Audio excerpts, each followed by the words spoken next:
Қалай, саламатсыздар ма? Сәлеметсіз бе?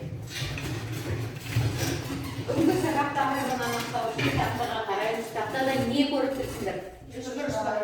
Үшбұрыштар. Не істеу үшбұрыштарда?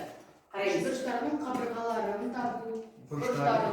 Әлде қалай айтуға болады? Үшбұрыштарды шешу. Үшбұрыштарды шешу. Сонда үшбұрыштарды шешу дегеніміз ол бізде не істеу?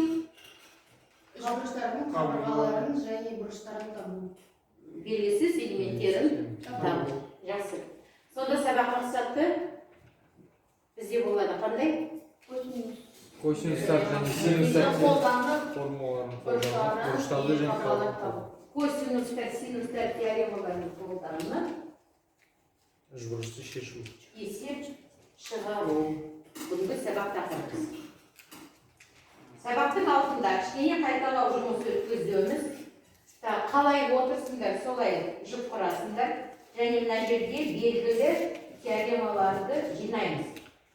Мына жерде бар синус теоремасы, косинус теоремасы және Пифагор теоремасы.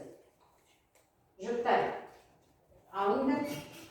Өздеріне сәйкес қағаздарды аласыңдар да, сосын оларды параққа орналастырасыңдар.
Сендерге Пифагор теоремасы формуласын оқимыз.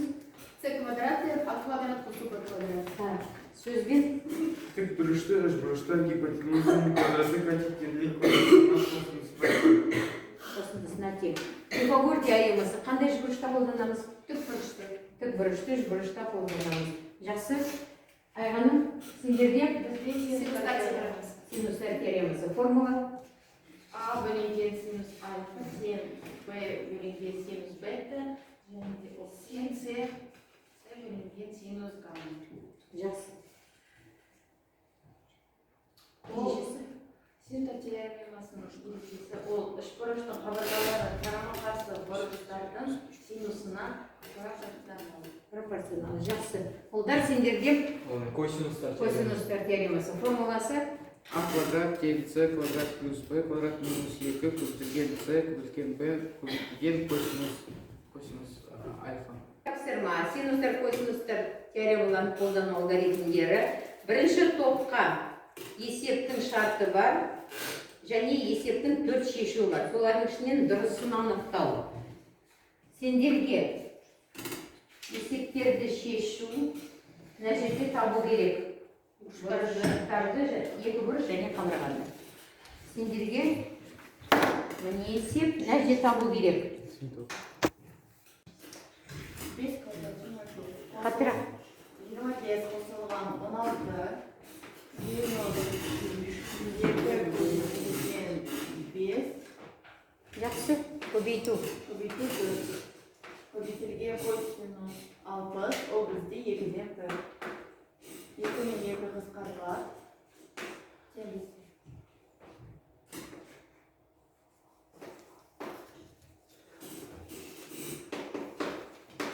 Неше шықты? 21. Жай абаттен.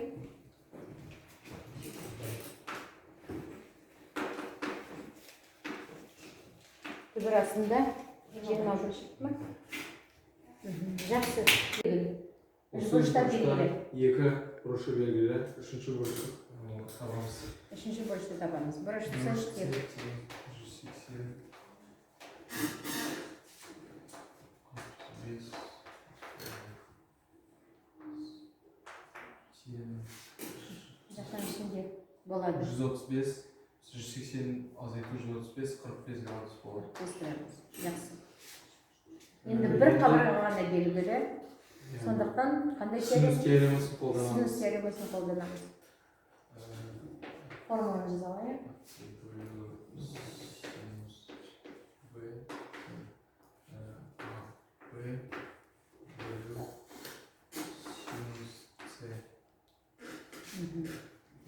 Енді Табу керек саған табу керек АБ.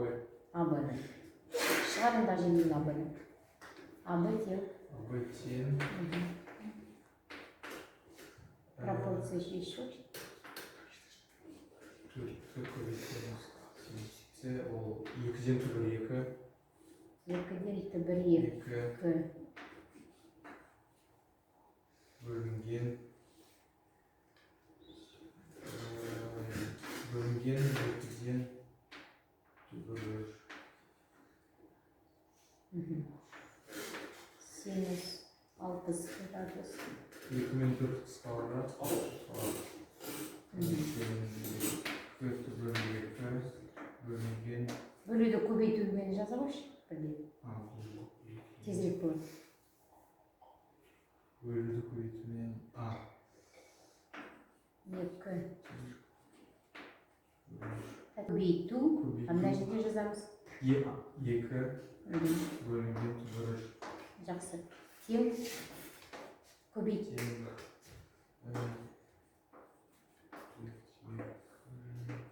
Осылай қалдыруға болады, әлде иррационалды құтылуға болады. Құтылып істаймыз ба? Көбейтеміз неменеге? Түбір үшке көбейтеміз. Алымын да бөлімін. Жақсы. Тең. тең болады.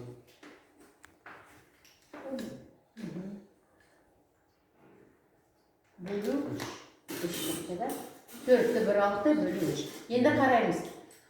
Қараймыз. АБ қабырғасы, АС қабырғасы және АСБ бұрышы. Бұрыш қалай орналасқан қабырғаларға қарағанда? Қарама қарсы орналасқан. Қандай теореманы қолданамыз? Синус теоремасын қолданамыз. Кім барады шығаруға? Ербол.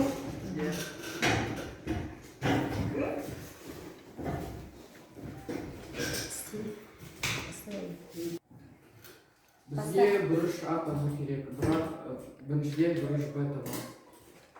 Керек, бірақ біріншіден біз бұрыш Б-ны табамыз. Өйткені қарама қарсы қабырға берілген. Жақсы. Теорема жазамыз. 2 бөлінген синус бұрыш Б тең 2 түбір 2 бөлінген синус 135 Градус. Пропорцияны құрастырамыз. Синус Б тең 2 көбейтілген синус 135 бөлінген 2 Градусымыз қаш? түбір 2 тең синус 135 ол 2-ден түбір 2. Біз оны көбейтуге айналдырамыз. Бірінші не істейміз анда жерде? Қысқартып тастауға болады ғой? 2 мен 2-ні қысқартамыз. Синус 135 градус енді жаз. Түбір 2 Синус 135 градус неше? 2-ден түбір 2. 2-ден түбір 2. Көбейтеміз түбір 2-ден Тең. қысқарылады. Тең болады 2-ден 1. 2-ден 1. Егер синус 2-ден 1 болса, ол 30 градус. Жаз. Қандай бұрыш? Бұрыш Б тең 30 градус.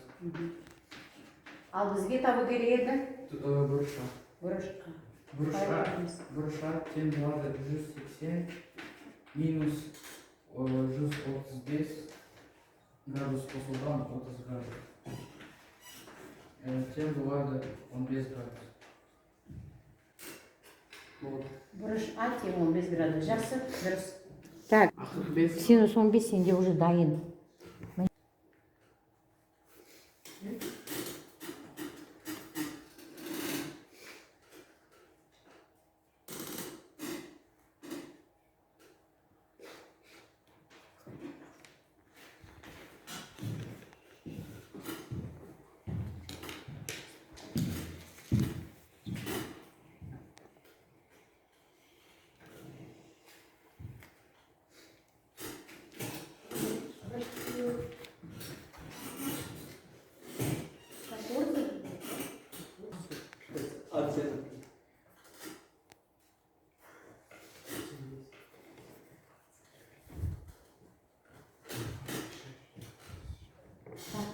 Қараймыз. Мына бірінші жүргіз. Мынау. Мынау. Нет. Ой,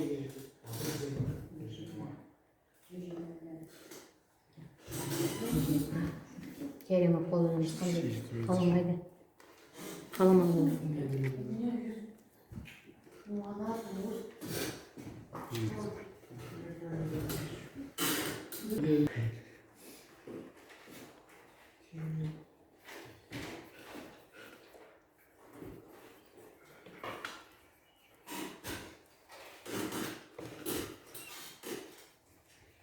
Нет.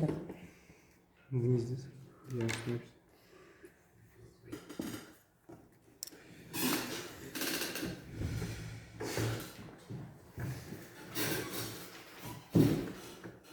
Есть.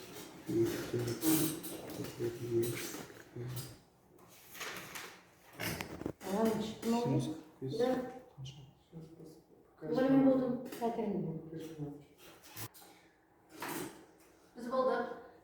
Так, балалар, олар сендер Я буду. есеп шықты ма жауабы? Я. Неше есеп шықты? Неше жауап?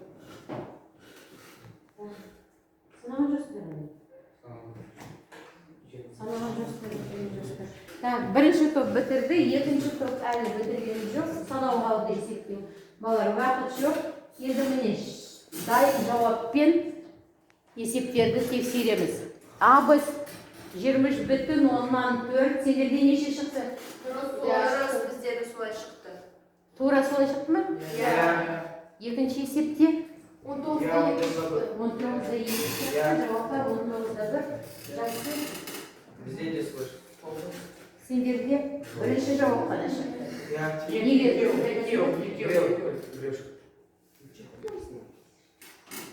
Так, екінші топта. Бірінші жауап шықты ма? Абы тең. Иә. Я. Олдар, екінші жауап. Вот это